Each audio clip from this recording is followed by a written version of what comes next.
Hello, my name is Rahab Kimatu. I am a deaf woman who works with Federation of Deaf Women Empowerment Network as a program assistant. Today we have a visitor by the name Susan Mwikali. Welcome.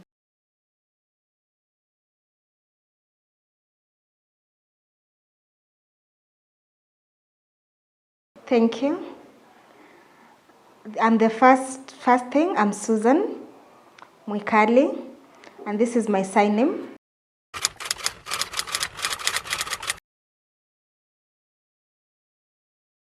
Thank you. I was born hearing.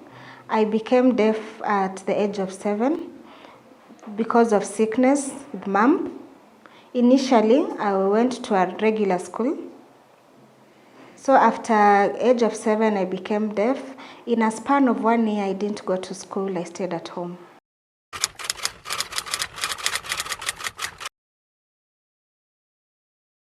By the time, by age 7, and I lost my hearing because of mumps. My family became actually in a state of shock, confusion. They tried to ask me to talk. I couldn't hear. And remember, my mom was far. She was not around by that time. I was in the village. So my grandmother, my uncles, my aunt, all of them were in shock. What's happening? So they called my mom.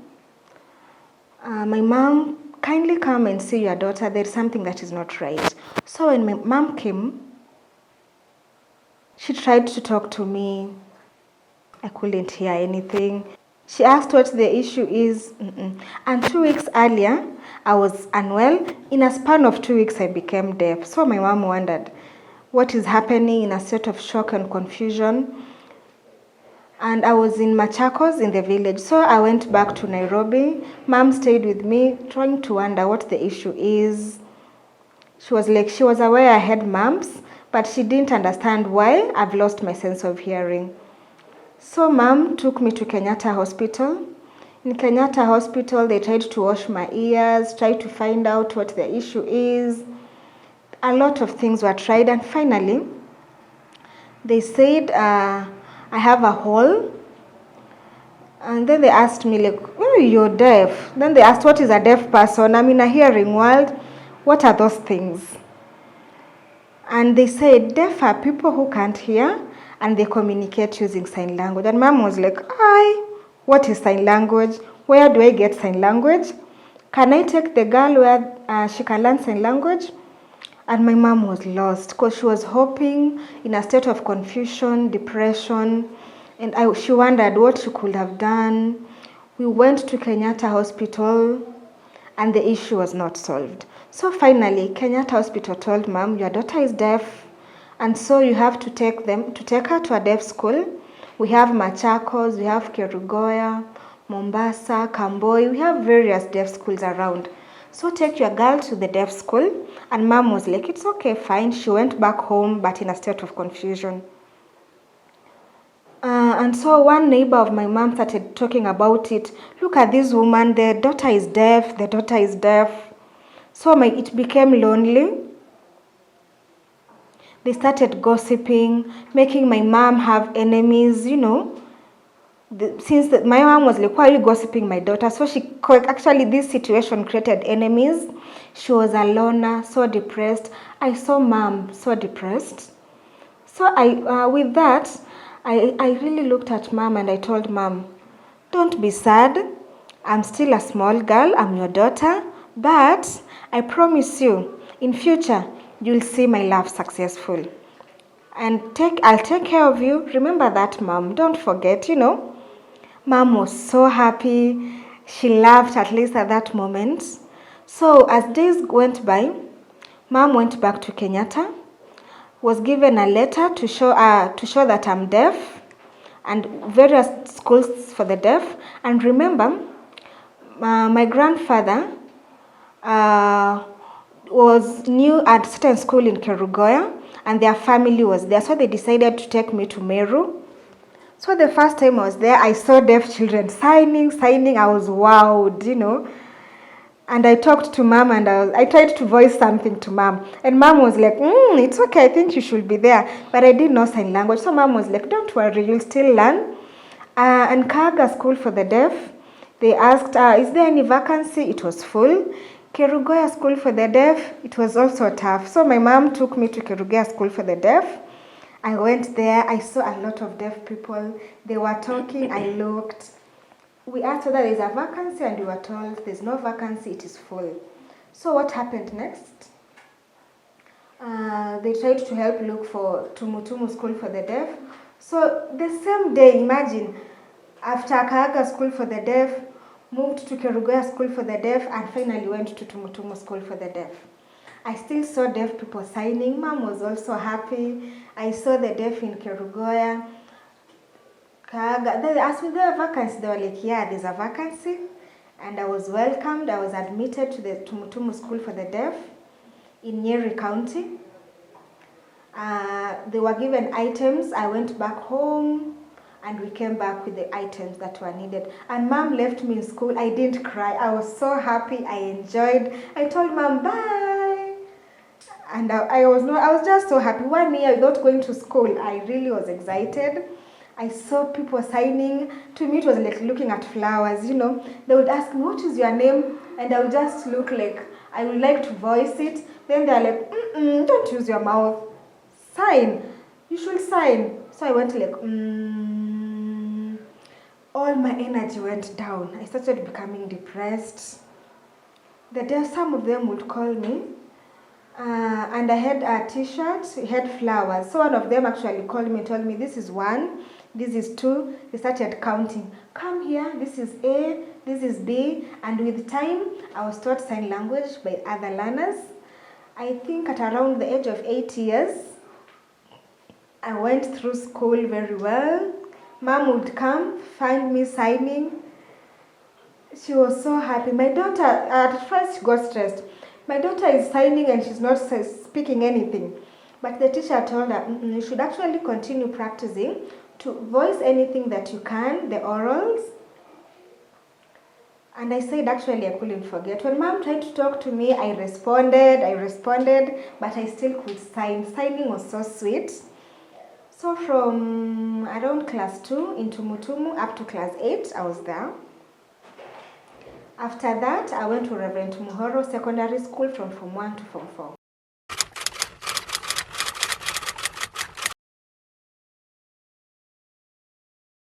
Thank you. When I got to Form 1 up to Form 4, wow. I remember in 1987, Reverend Muhoro School was a new school at that time, a new high school. We had no lights. We had no water, and the school is an integrated school with the hearing and the deaf. And it was in a deep village. Wow. Learning with a candle, not a pressure lamp. It was not a candle. A candle, imagine, yeah? We were sitting like in a circle, all of us are trying to read under a candle at night. And at 9, you have to go to the dorm. In the dorm, we are still using candles. We'll go in maybe within 30 minutes, you change your clothes in your blankets.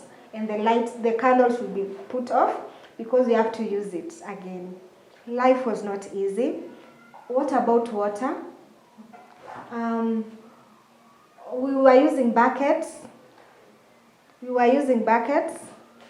To take a shower. There were no bathrooms. And with that, actually, we'd also carry water to the kitchen to cook.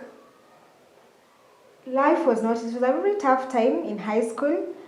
I think it was sponsored by the church. So going through that was not easy, but I tried my best because education in secondary, this was among the first high schools. So I had to persevere. So I had to accept that and continued studying. I went through, I think we got light when I was in Form 4. That is when maybe we got sponsors who supported with electricity. After my 4th form, I was so happy.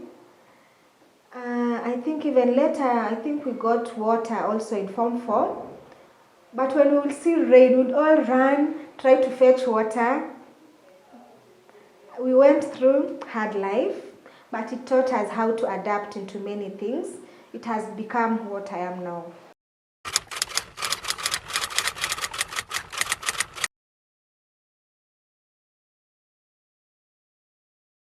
For me, on integrating deaf schools with the hearing, I will give a recommendation to the government that integrating is a nice thing because it enables the deaf people to learn in together with equal measures with the hearing.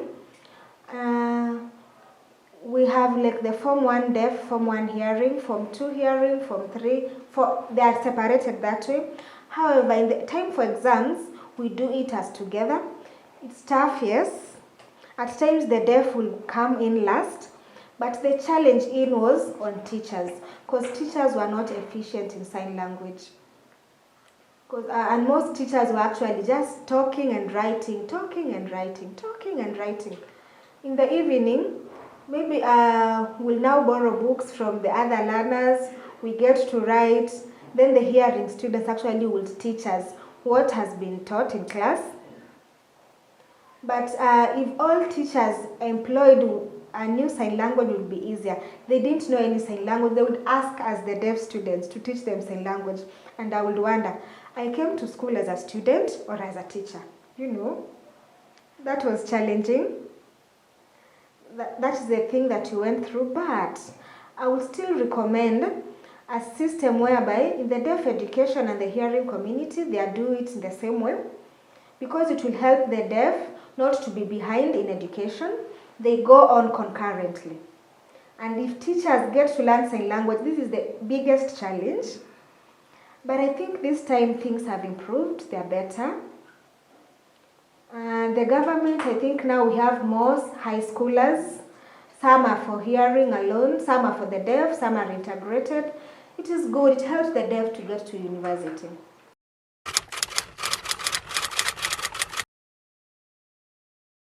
Okay, thank you for that. On the issue of marrying, yes, I'm married. I'm deaf, but I'm married to a hearing person. He knows sign language. At that time when we met, he told me, like, please teach me sign language. You're like, oh, you want to learn sign language? I taught him sign language for payment. Later on, he became part of my life. So I'm married to a hearing person. We are blessed with one child. My child is hearing. The only challenge I faced when I was young, they were talking and I would wonder, what are these people saying, you know? Like, who are these people signing? My mom would, and my child would look at, who are you signing? These people are talking, what's happening? At times, they will say, like, mommy's friend are coming, they are signing, they are not talking. But my dad and other people are talking, so my child would look and look. But my son would be like, realize that my mom is deaf and in a deaf community, and we also have a hearing community. So my son could learn sign language, making it easy to communicate with me and still talk with dad as well. So my son learned it very well. She was like, Mom, at first we should ask, Mom is deaf, and we would ask Dad, why is Mom deaf? And the dad would explain why. And with that, she would like be, oh, no wonder she has deaf friends who are coming, they are signing. Oh, Dad's friends are hearing, they are using sign language. So my son was like, I also need to sign to communicate with Mom. So I taught him sign language. I would teach a few. He's now 12 years and fluent in signing. And it's very nice for me because I, as a mom, when I go to the market, to the supermarket, to the bank, anywhere in hospital, my son can interpret for me. And I'm proud actually that my own child can sign, can interpret for me. She'll keep my privacy other than an outside interpreter who might go and say something outside there. So I'm more confident with my child. So our children who are interpreters, it's very important because they can be confidential. What I express to them, they'll know. I have to keep it from my mom. So my child has really helped me, and I know in future I'll benefit more from him.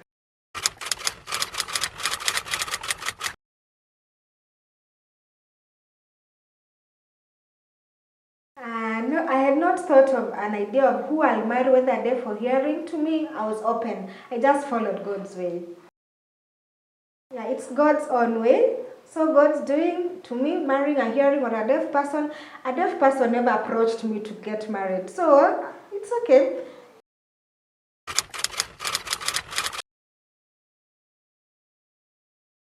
Thank you for that.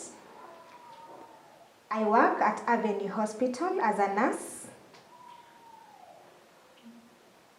A long time ago, in 2004, I worked with an NGO called Liverpool, doing community mobilization.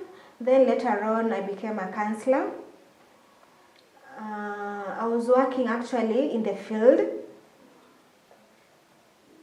I worked there for around 8 years. After that, with the NGO and having our contract closed, I went back home, Then later on, I started doing a business. I would go to Uganda, buy things, sell bags, shoes. Later on, I also went to Tanzania in Dar es Salaam, buy things, bring them back to Kenya. Whoa, it was not easy. As a deaf person operating a business, but I still enjoyed life. I would come sitting the whole day. And after that, I thought on business, doing it around 1 year.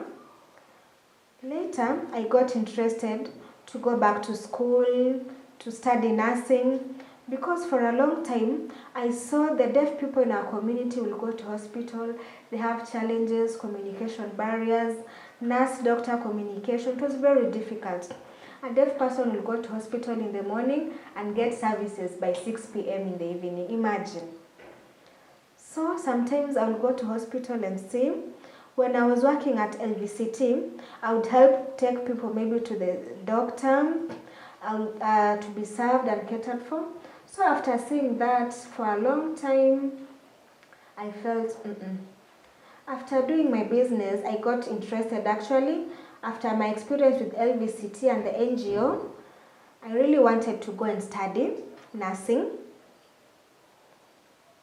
And so with that, I did some research whereby I saw Avenue Home-Based Care Training Center. And then I wondered, where is this place? I said, I think I can do nursing. They were like, you are a deaf person, I can do nursing. But I told them, God created me that way. Because it says all persons with disability have a right to access education in any institution. Then they asked me, do you have your own interpreter? Then I told them, if I bring, will you pay? They were like, And I asked them. So I went to Kenya Association for the Deaf, and I gave them a letter to tell them I want to go to school, to one man called Nixon. He's the chair of the Association of Kenya. With Bartholomew, they wrote a letter. I went to the chief, and I also went to the National Council for Persons with Disability with the letter attached. They accepted all documents. So the Association for the Deaf wrote a very strong and powerful letter citing the Constitution, where it says that in Article 54 that persons with disability have a right to access education. So with that, when they saw, they were like, they had to actually enforce that. So I brought in an interpreter to school, and that is how I went through school. And also with the advocacy of the National Council, I was paid for school fees. And the interpreter actually was paid for. I went on to school for around 1 year, 6 months. And they were like, oh my goodness, a deaf person can actually do it. So they asked me, after school, where are you going for attachment? I told them, you solve that issue. I don't know. Do that because I've paid fee. So you can sort me out on that. I have to achieve everything at the end of the day since fees has been paid. And so school thought about it and they were like, Avenue. The director there was a white man. And they thought of, we are all equal, something can be done about it. So I went there for attachment at Avenue Hospital. We did everything. We rolled up our dust coats. We went, worked. Because a deaf person can work, I went in, did my practicals. I went through, I achieved, and I did very well. With my own hands, I got my credits. And I got a very nice opportunity. I made it with my own hands. And I graduated. Wow. So with that, what I did, I worked with my own hands. I made beds. I did prepare medicine, wrote documents. They were like, wow, this deaf lady is awesome. We don't joke with her. So after my internship, I went home only just for a week or something, and I got a job. Wow. No joke, kindly.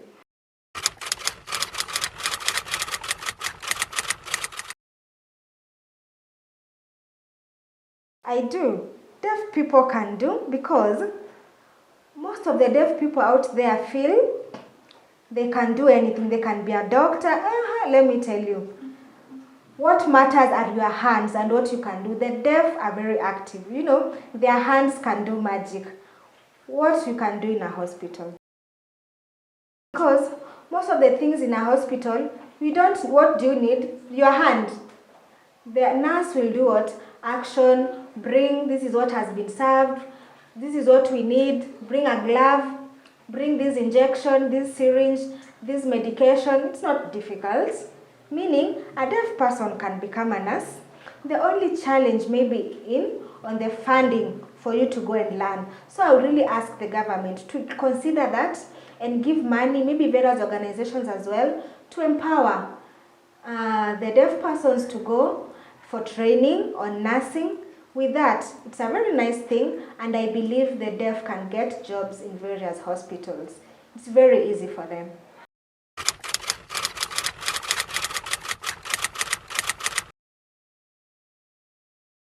Okay, thank you on that. One issue on communicating with patients, you know, we are Kenyans, right? And again, we are human, we are not the same. So there are variations, our hearts and attitudes vary. I have met some patients who have very nice hearts. I've met patients who are difficult. I've met patients who are just like, they are careless, you know. And so the best thing, you have to calm down as a nurse. You always to calm down. If you look at a patient's attitude and what they are, you have to show what you are doing. As a deaf person, how do I start? I say, hi. And they respond back, maybe hi. I tell them my name. I show them on my tag. And I tell them, I am deaf, but I'm ready to help you with this and that. And maybe I write it down. And the patient is actually very ready and happy because they need my help anyway. Because there's no any other person available. And so if a patient finds that help has arrived, they will not actually need to know whether you are deaf or hearing. That is not their need at that time. They need actually help at that moment. They need services. And that is my objective at the moment. And a patient, when you are sick, you are in pain, would you think whether you are deaf or hearing? The patient wants actually their issue to be sorted. And that is it. And so they are like, it's okay, don't worry, just help me in. And I tell them, that is fine. They're like, okay. So I start actually serving, putting on gloves, doing this. And I actually take care of them. The right one patient feel like, wow. And they'll go back and say, thank you. And I would ask, any problem? In case you have any problem, kindly let me know. And they respond back. You'll call me, okay? And that is my name. And they're like, that is fine. And even later, the patient actually will get and say, I need Susan, Nurse Susan, to come in. They won't even say a deaf girl. They will say, I need Nurse Susan, you know.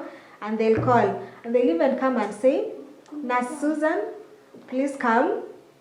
Please come. This patient needs your help. Maybe this something is wrong. I need you to change maybe a diaper or something. Or they'll call and tell me, I think this cloth is not good. Please change the outfit that I have. Maybe they will tell me, maybe he's not eating. Maybe has been crying throughout. Maybe are you breastfeeding very well? Do you have milk? We communicate with them. Maybe I'll bring you a feeder. Yes. I think sign language is a special thing in the world. It's not something hard for us. And also, some patients are very tough, They even don't want, they'll be like, I don't want you to touch my baby, So at times, how do I go about it in such a situation? I'll be like, Mom, please calm down. I'll just tell them, calm down, Mom. You see, calm down. Then she'll be like, no, parents, the way parenting is it, and I'll tell them, no, just calm down, calm. I would even take the baby maybe to the ward. Maybe I feed the baby, then I return the baby back. So the important thing for us is to make a patient calm down and sort the issue, because the patient is our client and we need them always. And so with the hospital scenario, never go up than the patient. No, you should always calm down. Whether you're a doctor, a nurse, or whoever, you have to calm down, and the patient is always up.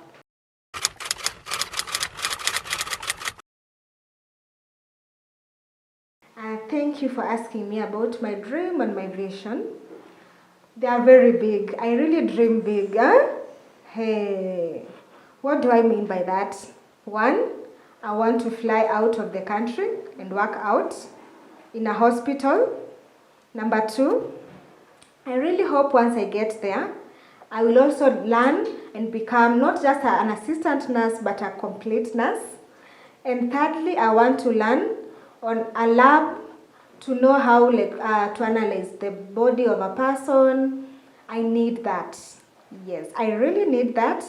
And I've kept that as my big bread actually.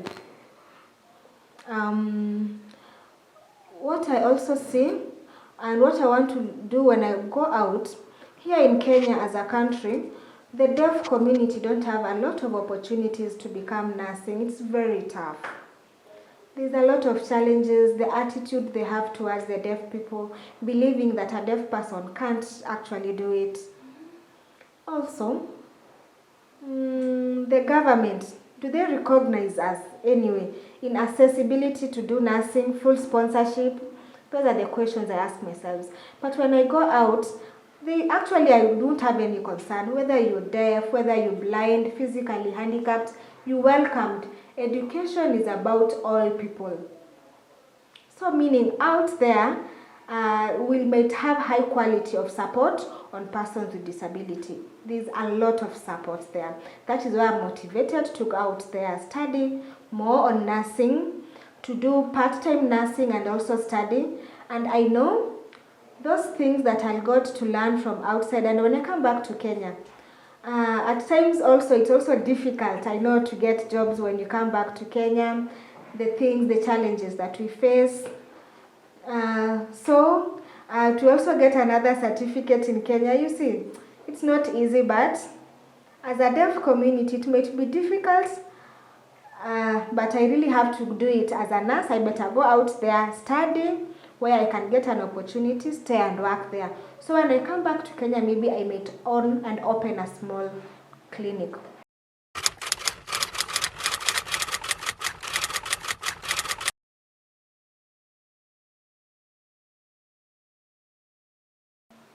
I see. Okay. There's one thing that we deaf and the elder generation have gone through a very difficult time. Like when I told you we didn't have electricity, we didn't have water, teachers were not fluent in sign language. We've come from far. But with the difficult life experience, but for now, the deaf youth who are there, they are better. They have electricity, they have tapped water, they can take hot shower, as we are using a bucket to just take a bath. So for now, with this, we also have many deaf schools which are coming up as well. High schools, primaries.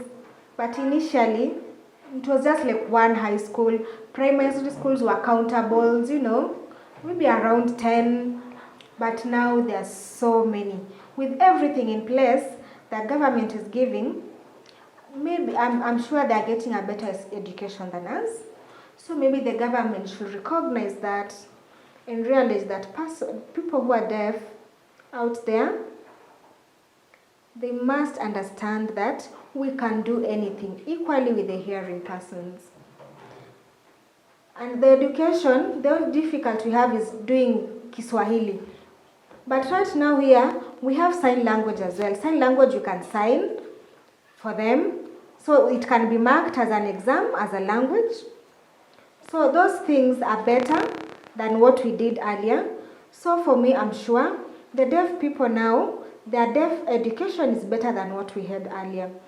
And also in the universities, more are there.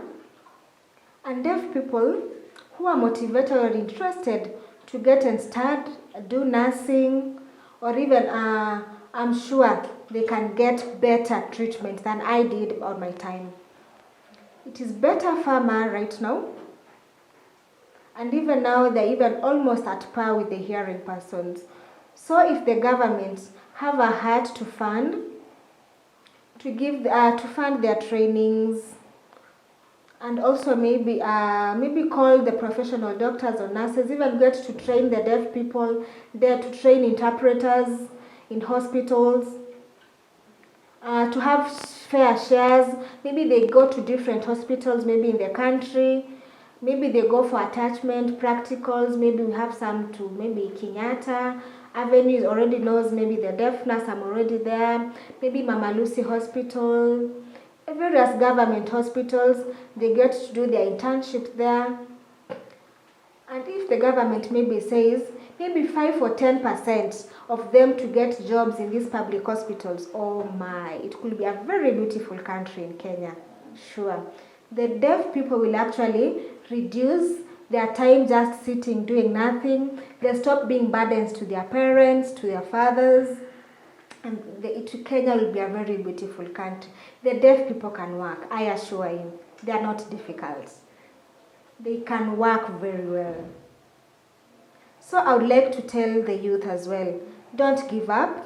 If someone tells you you're deaf, you can't, please let me tell you, you can. I believe you can. If you fight and you get to school, don't give up.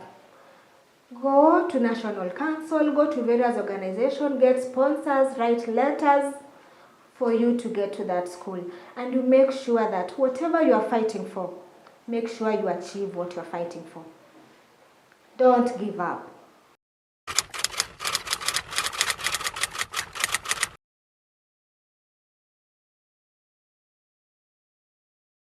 Thank you so much on that issue, on the interpretation. Wow, those are things in the hospital and in the health issues. It has to be confidential. You know that? And this is also a very difficult situation. Coming with someone, maybe you say, I have maybe an STI, cancer, It's very difficult for a deaf person to share.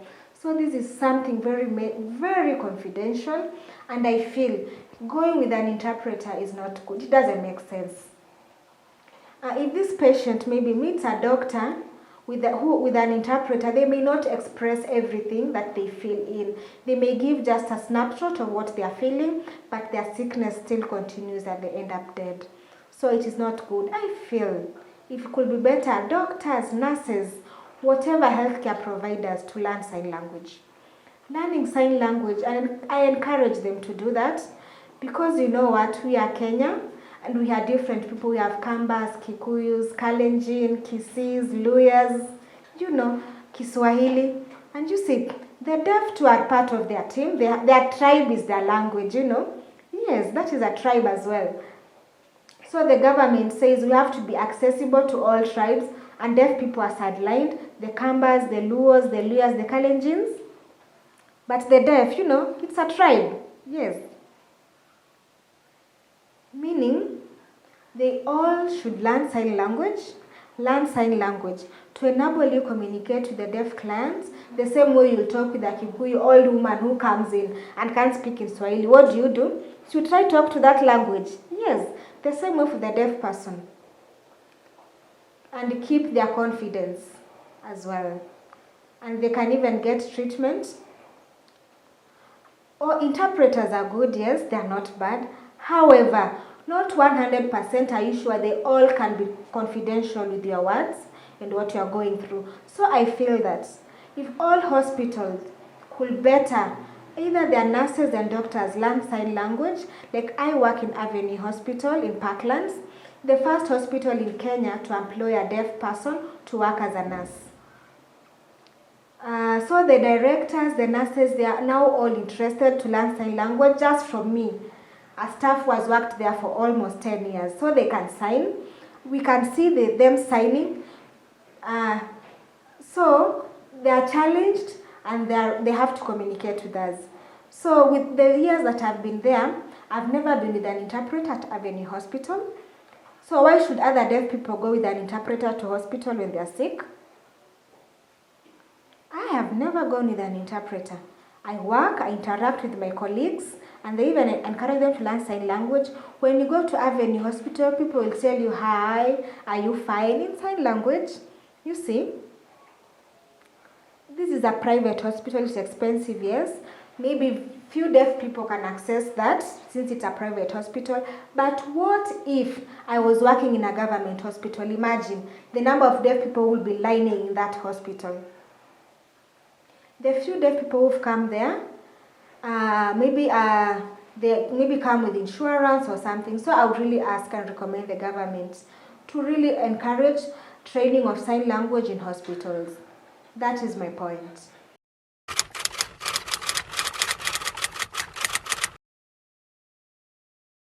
Oh, what would I like to say? First of all, I say Happy Deaf Awareness Month. This is our time to express our rights and also share with the world and the Kenyan people to know who we are. We are people like you. The only thing is communicating. We do it with sign language. Welcome, join us. Our space, learn sign language for free. And so, happy Deaf Awareness Week.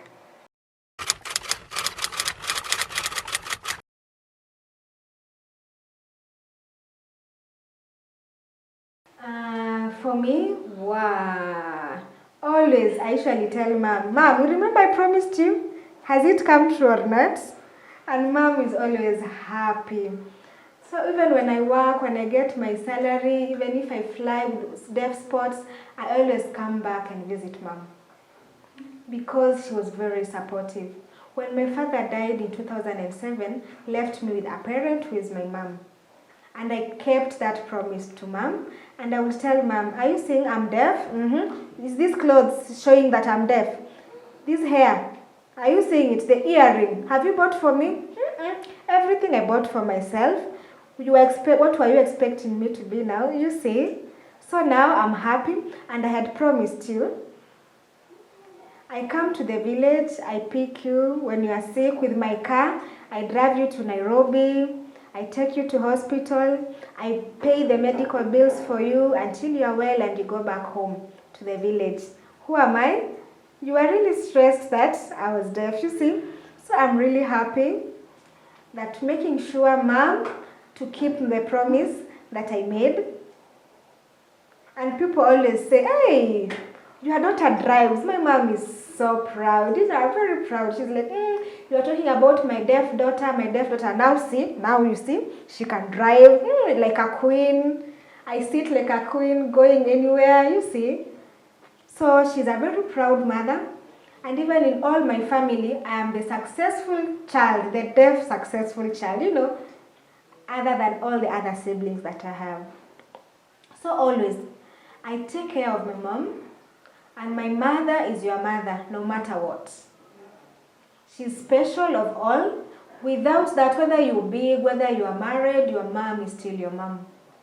And I would like to give a warning to all of you, parents of deaf children, kindly Never assume that this child is useless. You leave them to stay at home, they just do housework, they do take care of animals or anything. Kindly, one moment recognize your child is deaf, treat them equally like any other hearing child that you have.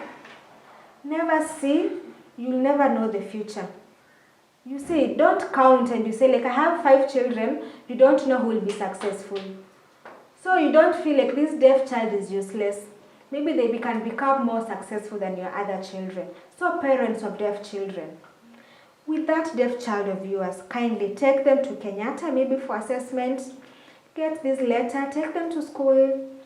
There are so many deaf schools out there. Support their education, take good care of them, encourage them. When you take care of this deaf child, they will do the same thing in future. And that is your child. You are pregnant with them for 9 months. You gave birth to that child. So don't feel like it's a burden. Continue taking care of that child. In future, you will get more benefit from them. Parents of deaf children, don't hide your child like a chicken or keep them like you are carrying them. Take them to school as you also went to school. Let them go and learn. These are children under the law of Kenya. And if you take your child to school and you don't do that, you'll actually be imprisoned for that. So take your child to school, don't keep them at home.